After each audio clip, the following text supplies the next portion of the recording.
कशाच्या त्रासासाठी तुम्ही आले होते माझ्याकडे? पाठीच्या आणखी आणि व्हाईट टिचर्ससाठी. काय त्रास व्हायचा त्याच्यामध्ये? पाठीत खूप शिलका निघत होत्या आणि सतत पाठीचा त्रास व्हायचा. आणि व्हाईट डिशचा त्रास किती वर्षांपासून होता तुम्हाला? व्हाईट टिचर्सचा तरी 5-7 वर्षापासून होता. आणि त्याच्यामुळे काय व्हायचं तुम्हाला? वीकनेसपणा, अशक्तपणा, सुस्त व्हायचं.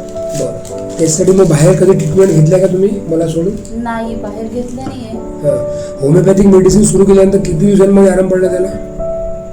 मला तरी 2 वर्षांनी पडला आराम. आणि म्हणजे 2 वर्ष लागले की सुरुवातपासून थोडा आराम पडला? सुरुवातपासून थोडा आराम पडला मला. आता तुमची मेडिसिन बंद व्हायला किती दिवस झाले?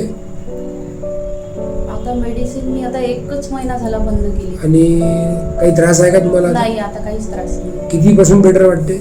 90% त्रास नाही. वीकनेस किती कमी आहे? वीकनेस पण खूप कमी आहे. पाठीचा त्रास? पाठीचा त्रास पण कमी आहे. कमरीचा त्रास? कमरीचा पण कमी आहे. आता भूक वगैरे लागते? हो, आता भूक वगैरे लागते. चिडचिड कमी झाली? हो. धन्यवाद.